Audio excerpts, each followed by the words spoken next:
Assalamualaikum warahmatullahi wabarakatuh. Perkenalkan, nama saya Agus Maksum. Ya, di sini saya akan menyampaikan teori penafsiran kontekstual Abdullah Said guna memenuhi tugas UTS Pemikiran Modern dan Kontemporer. Baik, langsung saja, yakni tentang biografi intelektual Abdullah Said. Abdullah Said terdiri dari dua tradisi intelektual, yakni Timur Tengah dan Barat. Yang Timur Tengah yakni Arab Saudi dan yang Barat yakni Australia.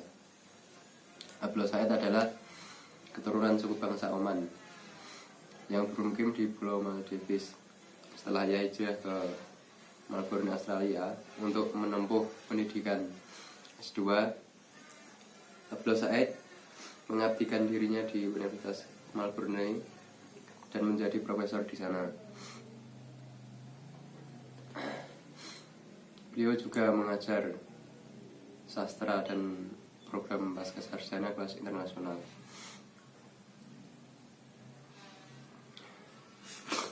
Dan penafsiran kontekstual yang diriwayatkan Abdullah Said merupakan buah dari kegelisahan akademiknya terhadap dominan penafsiran tekstual terhadap Al-Quran.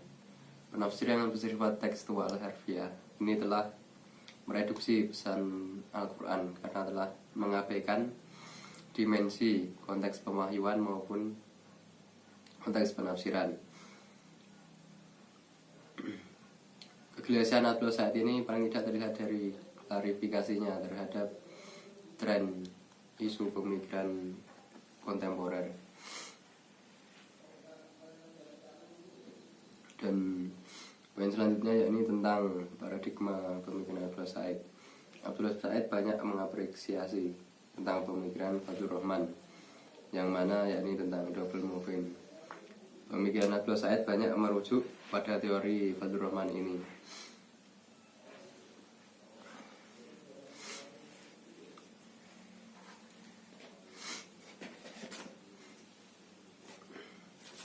Tentu dalam makna kritis untuk mengembangkan teori ini, sebelum penulis menjelaskan penafsiran kontekstual Abdullah Said, perlu dipaparkan paradigma pemikiran Abdullah Said.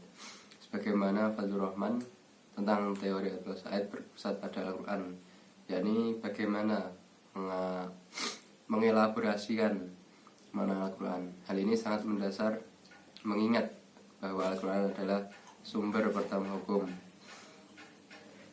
Relevan dengan hal ini, paradigma pemikiran Abdullah Said bermuara pada pandangannya tentang konsep wahyu yang meliputi tentang wahyu.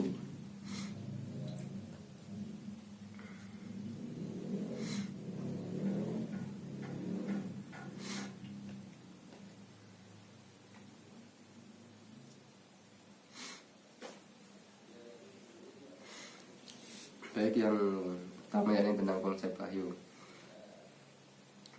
Posisi Abdullah Said terhadap wahyu atau Al-Quran penting untuk dijelaskan sebelum dipaparkan teorinya tentang penafsirannya. Yakni Abdullah Said ini membagi tentang konsep wahyu. Yang level pertama yakni Tuhan, terus Lauhul Mahfuz, langit dunia, yang terakhir yakni malaikat Jibril. Pada level ini, alam Tuhan berada pada dunia gaib, yakni tidak bisa dijangkau oleh nalar manusia. Dan yang level kedua yakni malaikat Jibril, pemikiran Nabi Muhammad, dan eksternalisasi. Dan yang terakhir yakni konteks sosio-histori. Pada level ini, pewahyuan memasuki dunia fisik. Pewahyuan pada level ini berlangsung dalam bentuk yang bisa dipahami manusia. Proses pewahyuan memanfaatkan bahasa masyarakat sasaran, yakni bangsa Arab, sehingga pesan wahyu bisa dipahami tidak saja pada persoalan bahasa sebagai alat komunikasi, tapi substansi wahyu juga merujuk pada problem kemanusiaan pada saat wahyu diturunkan. Yakni yang selanjutnya pada level ketiga yakni teks, konteks, dan teks yang meluas. Yakni setelah kalam atau wahyu itu diinternalisasi oleh Nabi, kemudian dikomunikasikan kepada masyarakat Arab. maka wahyu menjadi teks lisan atau tulisan. Yang keempat yakni teks dan kord yang tertutup. Setelah wafatnya Nabi Muhammad, Al-Quran diyakini bersifat final, tetapi menurut Abdul Said, aspek-aspek tertentu dari pewahyuan yang bersifat non-profetis akan terus berlangsung. Hal ini terkait dengan eksternalisasi teks yang akan terus dilakukan oleh setiap generasi.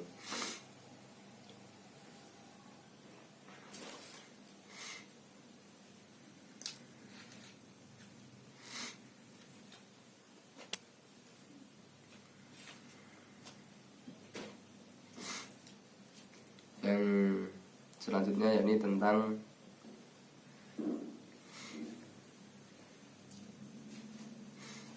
pendekatan dan teori penafsiran kontekstual Abdul Said. Yakni di sini berbagi menjadi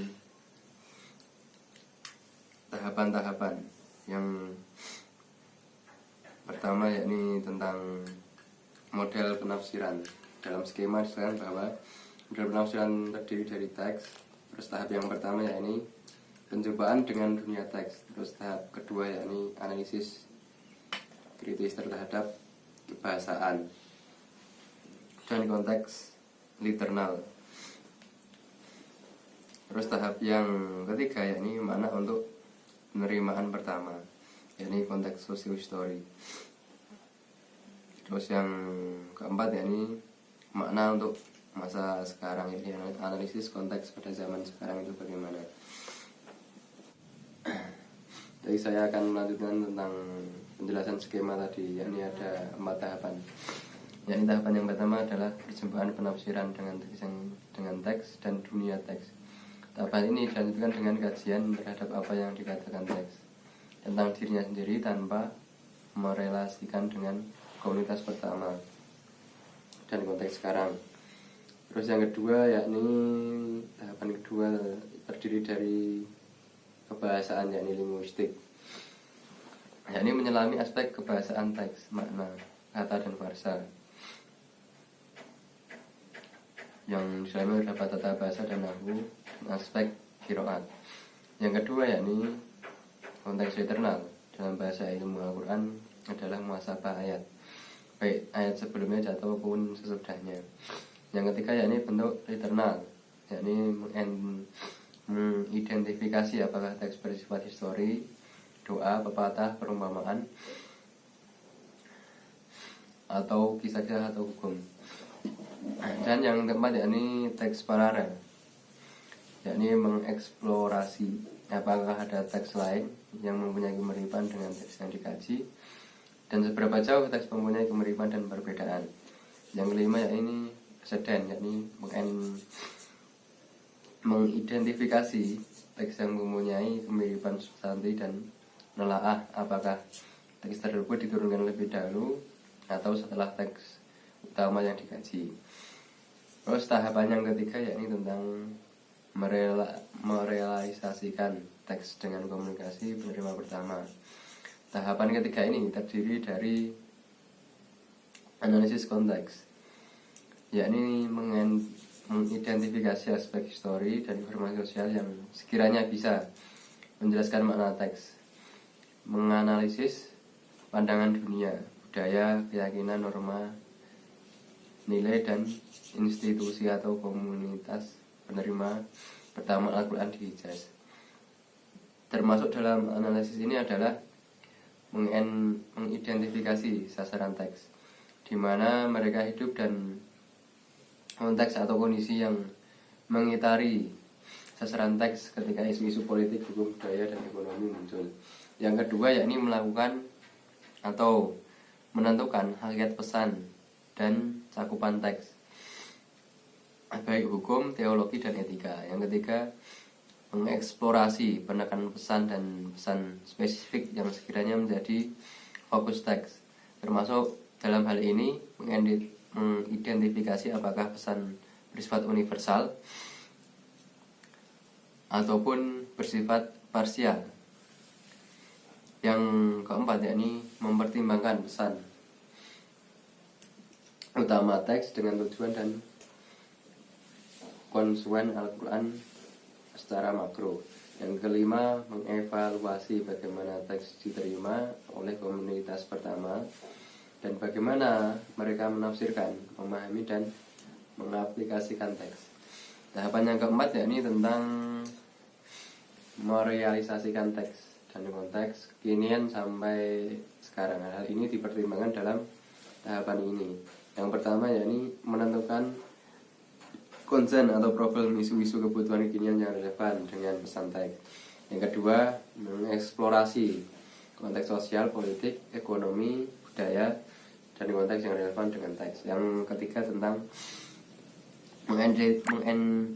mengidentifikasi nilai-nilai spesifik, norma, dan institusi yang berkorelasi dengan teks. Yang keempat, mengkomparasikan konteks kontemporer dengan konteks histori untuk memahami persamaan dan perbedaan. Yang kelima yakni tentang merelasikan bagaimana teks dipahami, ditafsirkan dan diaplikasikan oleh komunitas pertama dengan konteks kontemporer, termasuk dengan mempertimbangkan persamaan dan perbedaan. Yang terakhir ini yakni tentang mengevaluasi universitas atau partikularitas yang dicakup teks, sejauh mana teks mempunyai relasi dan tidak mempunyai relasi dengan tujuan makro dan konsep Al-Quran. Baik, itu tadi tentang pemaparan Abdullah Said tentang penafsiran kontekstual. Mungkin cukup itu dari saya, kurang lebihnya mohon maaf. Assalamualaikum warahmatullahi wabarakatuh.